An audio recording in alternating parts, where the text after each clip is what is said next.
Fala galera, professor Wendel Costa aqui na área e hoje para mais uma aulinha de história. Olha só, hoje a gente vai trabalhar sobre República Oligárquica, tá? Mas você que não assistiu a nossa aula sobre República da Espada, esse iniciozinho da República, dá uma olhadinha lá no nosso canal, se inscreve nele também, ó, wendelcosta.história, dá uma olhadinha aqui, beleza? Se inscreve lá, assiste essa aula de República da Espada, é muito interessante, né? Que é esse início da República. E hoje, né, dando continuidade à história da Primeira República Brasileira, a gente vai estudar sobre a República Oligárquica. A República da Espada, ela foi de 1889 a 1894, tá?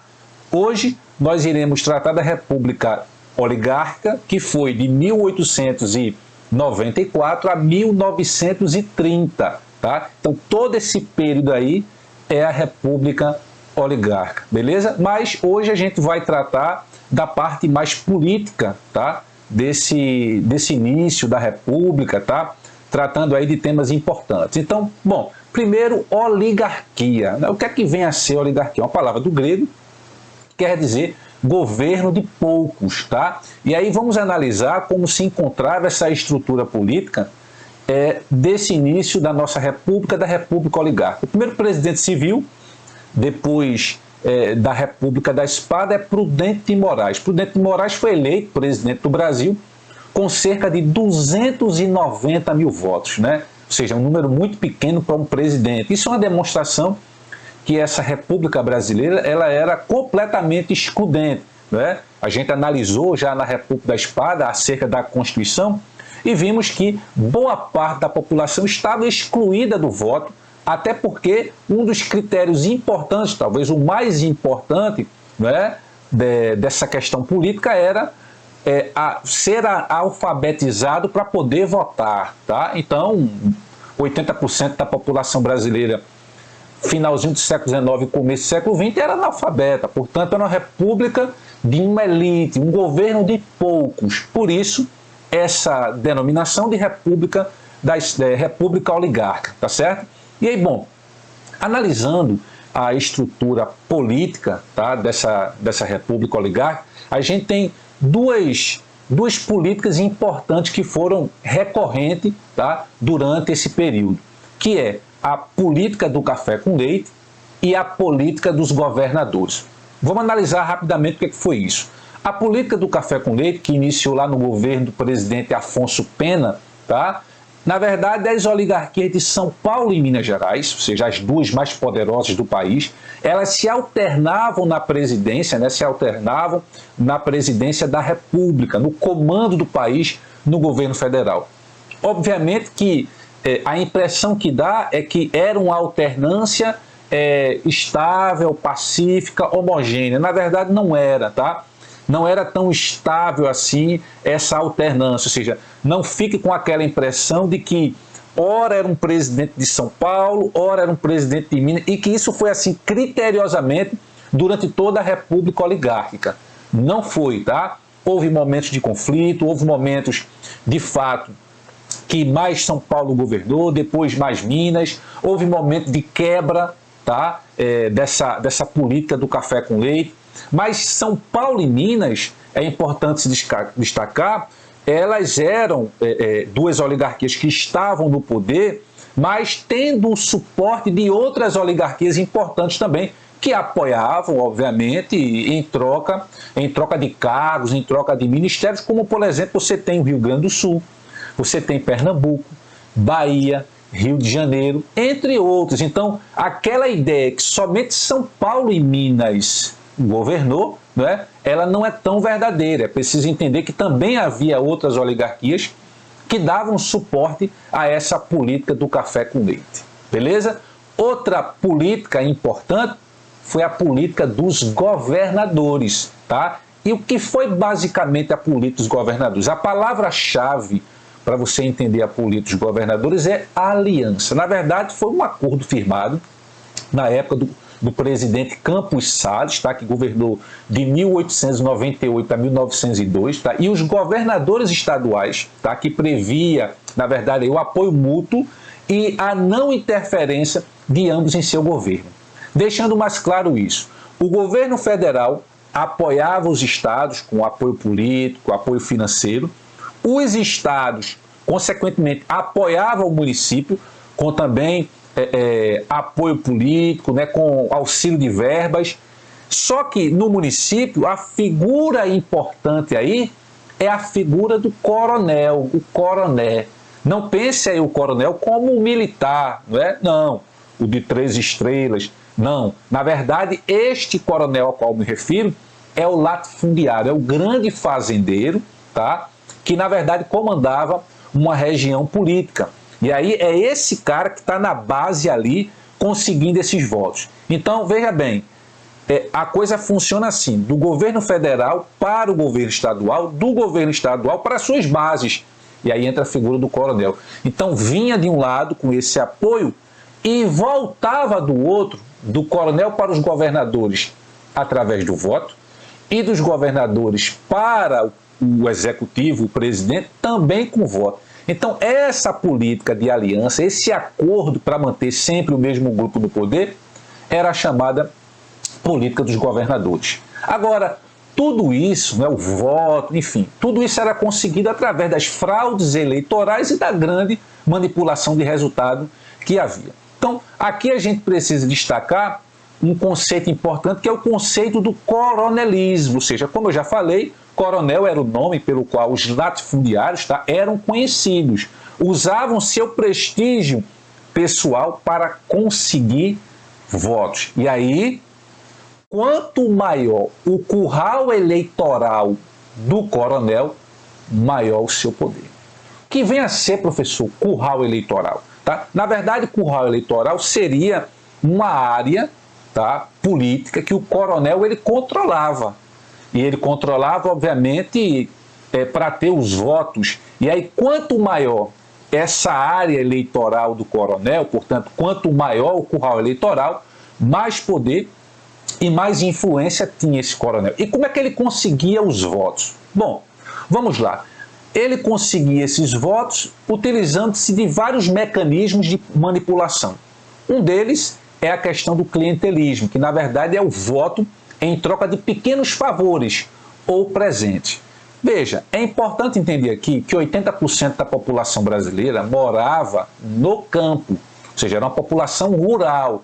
E aí, assim, a ausência do Estado republicano era imensa, as pessoas praticamente estavam jogadas à própria sorte, e aí elas teriam que recorrer a quem? A quem esses camponeses, esses cidadãos brasileiros, eles teriam que recorrer? Eles recorriam ao coronel, né? Não tinha muito o que fazer. Então, se eles precisavam de um medicamento, né, de um emprego para um afilhado ou de qualquer outra necessidade, eles recorriam ao coronel, que ajudava, o coronel acabava ajudando essas pessoas, mas essas pessoas ficavam presas ao coronel, né? Então, essa prática de troca de favores, pequenos presentes, ela é chamada de clientelismo, tá? Porém, a prática mais conhecida, né, e tradicional do coronelismo é o voto de cabresto, que seria, né, aquele voto a partir da intimidação pessoal, ou seja, é o voto forçado, é o voto pelo medo. Então, o eleitor, tá, que muitas vezes estava dependendo desse coronel, ou seja, estava na dependência desse coronel, esse coronel durante algum tempo ajudou esse eleitor, esse cidadão, agora na hora do voto, ele praticamente, na hora da eleição, perdão, ele era praticamente forçado, né, a ter que votar no coronel ou no candidato que o coronel apoiasse, sob pena, muitas vezes, de ter que apanhar ou ser intimidado por causa disso. No dia das eleições, era muito comum o coronel colocar os seus jagunços, os seus capangas, né, armados, tá, controlando aí as áreas eleitorais para saber quem votaria em seu candidato ou não. E aí, qual a facilidade do coronel para saber isso? É que o voto era aberto. E aí o voto aberto, ele é muito mais fácil de você proporcionar ali uma corrupção. Então o voto de Cabresto era esse voto da intimidação, né? Era o voto do medo. Bom, tudo isso está imerso na fraude eleitoral, que era imensa, né? A manipulação de dados, né? Com votos repetidos, criação de eleitores fantasmas, morto votava, isso, morto votava. Pense bem, veja que república brasileira era essa, né? Ou seja, a gente está falando aí de uma democracia extremamente frágil, onde, enfim, não havia controle, né, acerca do voto, e o morto votava. Sangue de Jesus tem poder, tem poder, tem poder. Pois é, o morto votava. E aí era uma fraude eleitoral imensa apenas para manter aquele pequeno grupo no poder, tá? E aí, bom, uma outra, vamos dizer assim, fraude, né, uma manipulação, se a gente pode colocar, porque isso é um absurdo, era a degola. Bom, degola no sentido simbólico, que na verdade eu estou falando aqui de um organismo, né, que era a Comissão Verificadora de Poderes. O que é isso? A Comissão Verificadora de Poderes, na verdade, ela funcionava para selecionar aqueles políticos que seriam ou não diplomados. Ou seja, imagine que você ganhou uma eleição, tá, de maneira justa, que você não tem nenhum problema com a justiça, se bem que na época não tinha justiça eleitoral, mas você estava ali, ganhou a eleição. Mas isso não significava dizer que você já era um candidato, que você já estava certo em ser diplomado. Por quê? Porque o seu nome ia para esta comissão que iria verificar se você deveria ou não ser diplomado. Já pensou numa coisa dessa? Não. Esse era o Brasil de 100 anos atrás.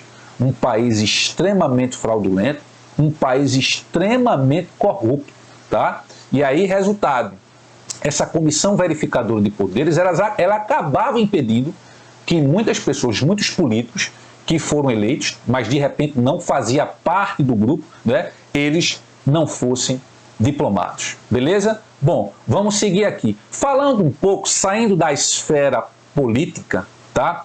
E aí entrando um pouco na esfera econômica, o café, ele era o principal produto brasileiro, era o principal produto de agroexportação, tá? O Brasil chegou nessa primeira república aí a exportar a níveis de 100% do que o Brasil exportava, cerca de 70%. Já chegamos à bagatela de cerca de 70% de tudo que era exportado era unicamente o café. É tanto que essa demanda tão grande, né, fez com que no final do século XIX e o iníciozinho do século XX, que os produtores começassem a produzir de maneira intensa, né? E isso fez com que, em 1905, o Brasil tivesse cerca de 11 milhões de sacas excedentes, ou seja, sacas que não estavam sendo vendidas, que os produtores não conseguiram vender. E isso era sinal de prejuízo. E aí, exatamente, esse prejuízo aumentando, ou seja, esse café a mais no mercado gerou uma desvalorização do café, o preço do café estava diminuindo, e para os produtores não terem prejuízo, em 1906, tá, eles se reuniram no interior da cidade, na cidade de São Paulo, ali no estado de São Paulo, na cidade de Taubaté. Exato, cidade de Taubaté. E lá eles elaboraram o que ficou conhecido como o Convênio de Taubaté. Na verdade, o convênio ele tinha um plano de valorização artificial do café.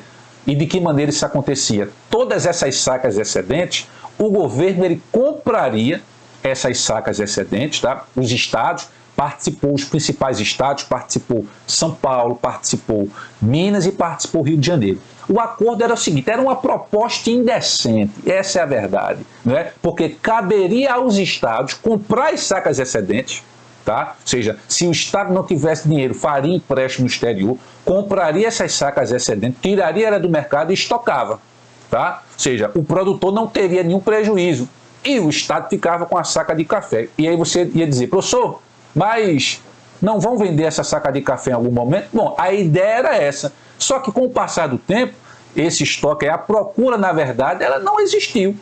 E aí, bom, o café ficou lá durante muito tempo, né? Então o café ele acabava estragando e era o governo que amargava o prejuízo. O governo não, né? Na verdade, era o povão que amargava o prejuízo, porque os empréstimos que eram feitos no exterior para comprar essas sacas excedentes, no final das contas, quem pagava era o cidadão.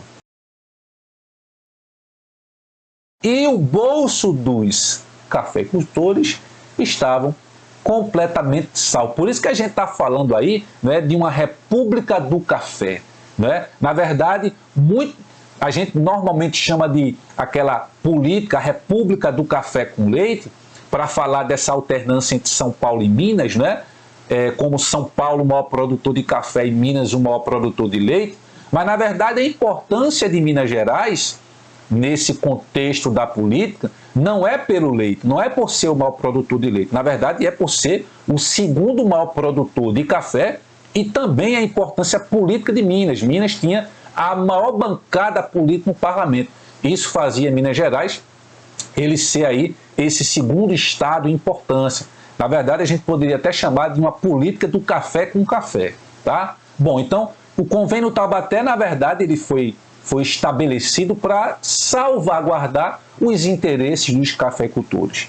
Mas não havia apenas o café. Você tem outros produtos também nesse início que acabaram ganhando força também. Logicamente que com uma intensidade muito menor do que o café. Até porque o café ele ocupava a principal pauta de exportação do Brasil nessa época. Tá? Mas você teve um período da borracha, que foi importante ali entre 1890 e 1910, tá? Aproximadamente. Era utilizado na fabricação de pneus, porque aí você tem o processo da segunda revolução industrial, a expansão da indústria automobilística, tá? Que acabou utilizando muito essa matéria-prima, a borracha. A borracha era extraída na região, no norte do país, no Pará, na Amazônia, através da seringueira, né? Ou seja, aquela árvore que você extraía a seiva, aquela seiva, né? O látex, tá? E era através do látex que você fazia a produção da borracha. Porém, a decadência ela está associada à produção inglesa, que acabaram levando mudas de borracha para as suas colônias na Ásia, a Inglaterra e a Holanda, e depois passaram a ser, né, ferozes concorrentes do Brasil, e aí, de fato, o Brasil perdeu espaço no mercado internacional. Outros produtos, é nesse contexto, é importante destacar, da borracha, que em 1903, tá, o Brasil ele vai anexar, vai comprar o Acre, tá? Ou seja, no interesse aí da extração do látex, tá?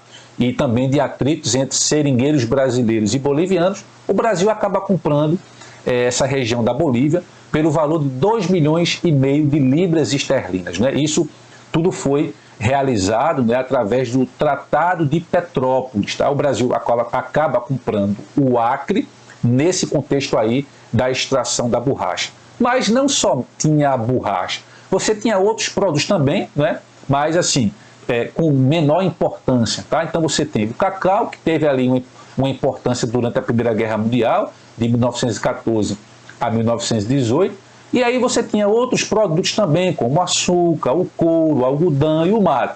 Todos produtos agrícolas, né? Ou do setor primário, destinados basicamente à exportação. Nenhum deles com números expressivos. Tá? É isso aí, pessoal. Essa foi a nossa aulinha de República das Oligarquias, né? República Oligarca, de 1894 a 1930. Hoje, na verdade, a gente destinou ali um pouco, né, ao estudo sobre a parte política e sobre a parte econômica.